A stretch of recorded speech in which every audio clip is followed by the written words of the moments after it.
Hello, welcome back to the channel. Thanks for joining me in another of my monologues, and a big thanks to everybody who's donated, kept the channel going. It really is appreciated.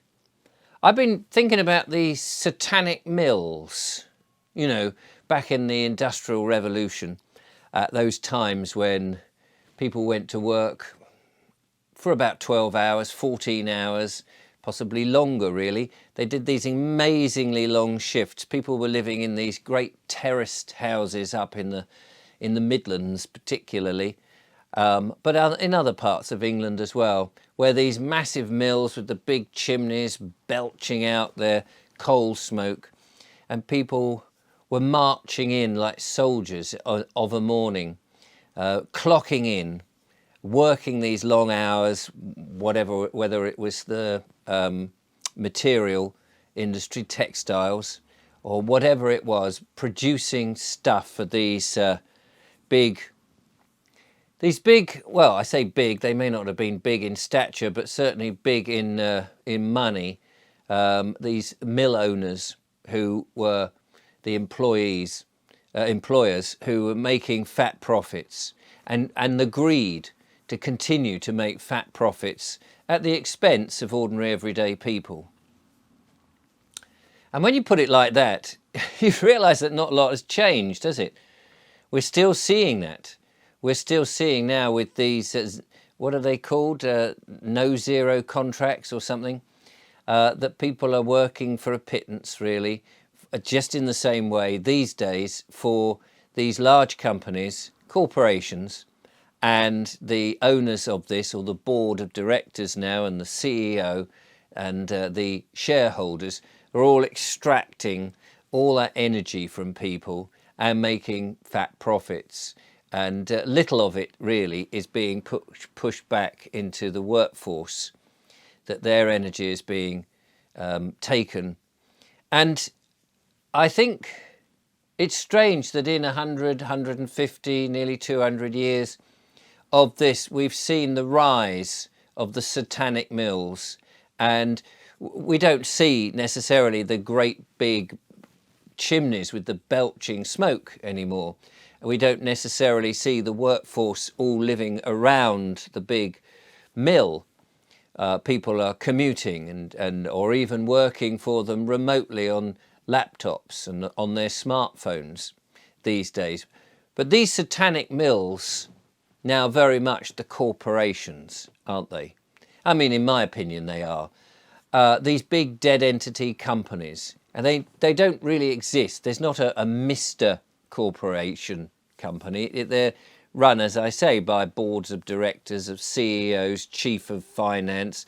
They have human resources. So that's a strange old term, isn't it? Human resources, that people are just the resource, just as a bunch of timber coming in one end is just the material. You have a resource, you have your material, they all come in, and out the other end is the big fat profit that none of those that seem to actually do the work get. It's those people above who sit round their polished tables with their few glasses of wine and making the decisions at the top, seem to get all the profit and all the money and have the big wages, and everybody else is giving out their sweat labour for dead entity corporations, which really in and of themselves don't exist. They don't really exist. Not in the same way that a family-run business exists, in which the family are all working together for their earnings, for their food, for their rent, for their mortgage, for their life, so they can buy the various things they need in order to have a happy life, and which the money then is mostly going back into either the business and those people who work for it, rather than somebody sitting back with a big fat tummy and going, ho, ho, ho, look at me, aren't I clever? I don't understand. You see, I've worked indirectly as a freelance in the past for corporations, and I watched it as if I was, going into the goldfish bowl temporarily for a day, as an entertainer, a juggler, a unicyclist, a fire eater, you know, as somebody who was just employed for whatever reason, whether it was at events that they put on, special events, or whether it was incentive days to try and make people sell. And I would see people at computer terminals trying to flog stuff whilst I'm trying to cheer them up and rally them on. It was a strange concept, really. But that's what I did do, a number of those. It's an odd word, isn't it, terminal? People coming in and sitting at their terminals. Yes, and you do feel like people, they go into these great big towers, these big office blocks, and they're sitting there at their terminal. And you just think, is that what we were put on this earth to do? Is that why we're here? To sit under strip lighting, artificial light in front of screens, sitting on our bum all day, eating cakes and getting wider and fat and making money and energy for the bosses rather than us. I don't know why people work for corporations.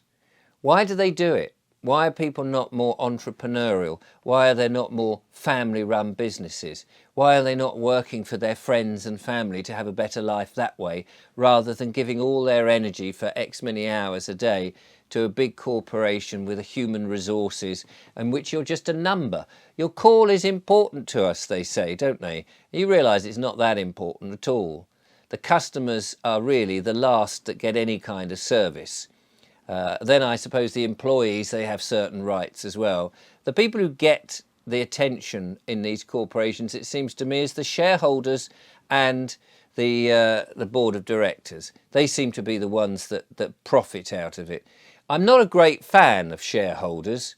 I understand that a company might say, well, we need to earn some money. The bank won't lend us enough. And therefore, perhaps if we sold some shares in the company, people would invest in this company. And that's fine. I don't have a problem with that per se. It's just that when you reach a certain point in your profit, it would be quite good if they said, well, okay, we'll pay all the shareholders back. There you go. Thanks very much. Now, goodbye. We're going to stand on our own 2 feet. Because it seems that all the time these big corporations are serving the wrong masters. The masters should be the customers and the employees. They should be the ones that get the benefit of the whole thing, not the shareholders and the board of directors. I mean, I understand that the board of directors are taking responsibility for what happens to the companies, but what about that whole much bigger workforce below? But at the end of the day, I think dead entity companies, corporations, and people like the council and people like government and all of this, why are people working for them when they're being exploited or they are exploiting other people? I mean, if anybody who's working for the council is watching this and you're sitting there smugly thinking, oh, Richard, you're just talking a load of old rubbish, really, because you go in and you do whatever bits of paperwork, shuffling that you do, and then you come out and you think, well, that's all right. I'm a civil servant. I'll get lots of pension. It's all about me. I'm all right, Jack. But what about all those people in which these days now, particularly with council tax, but various other things, in which the council is just destroying the nature of this country?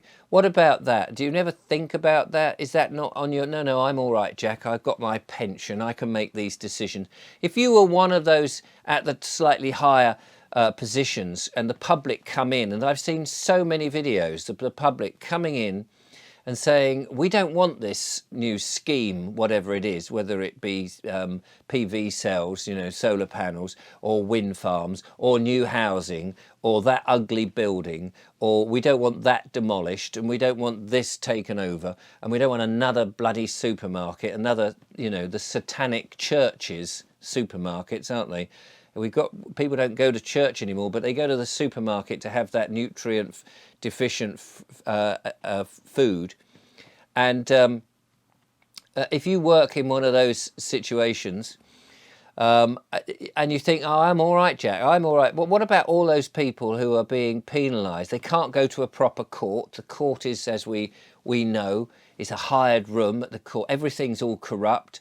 The councils are corrupt. You never think about the poor people. I mean, the faces of these faceless politicians now, and the faces of the people who work in corporations. I mean, the mask has slipped. We see the fangs, don't we? We see the evil in them. They don't really care about ordinary and everyday people. And yet, a corporation cannot exist without the people working for it. We could mend the evil ways of this country, because it is the takeover of the corporations, the great taking. It is these people who are working for these corporations. We could end all of it if the workforce just decided, no, I'm not working for a corporation. I'm going to work for myself, or I'm going to set up my own business. I'll set up my own business and not work for these dead entities. Because if the corporations imploded and people just took their sweat equity and worked for themselves and set up their own business, family-run businesses, entrepreneurial businesses, one-man businesses, whatever it might be, and could set their own hours, set their own prices, set however they wanted to dress, make up their own policies. If people were able to do that, these corporations with their greed and their snide ways of dealing with people and their treatment of you're just a number and we're not really important to us because we've got too many of them, they would implode. And it seems to me we don't need them.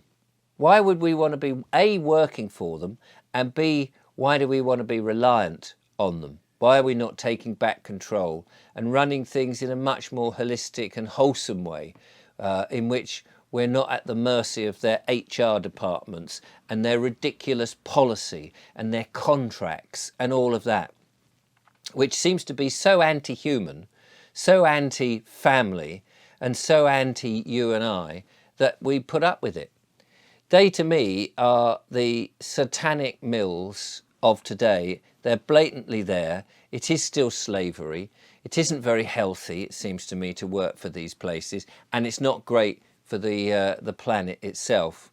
If there's people there who would like to argue the opposite and tell me why these big corporations are essential and how joyous it is going to work for them and how you feel so wonderful when you're in them, apart from if you're there making all the money and going, yes, I can afford a new yacht and a new island. But if you're just one of the general workforce and you're thinking, yay, I love this, then I'd love to know, because it doesn't seem to me to be the majority of people who are sitting under artificial light for long days on their bum in front of a terminal, getting basically terminal illnesses at the end of it.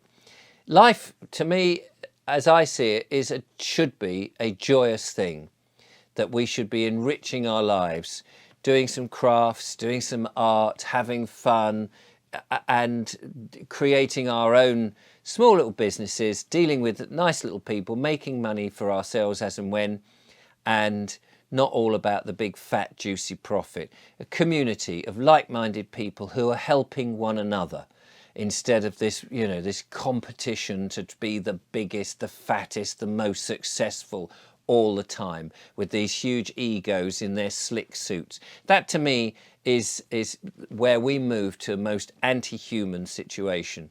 And now, of course, we've got AI coming in, and people are treating it like God, as if it is the new religion. It is, in my opinion, and my opinion is nothing. It's worthless. I don't know why people listen. It's just my humble opinion. I think that this is a mistake, and we're all running rapidly to the edge of the cliff. Thanks for watching. Have a good day. I'll see you next time.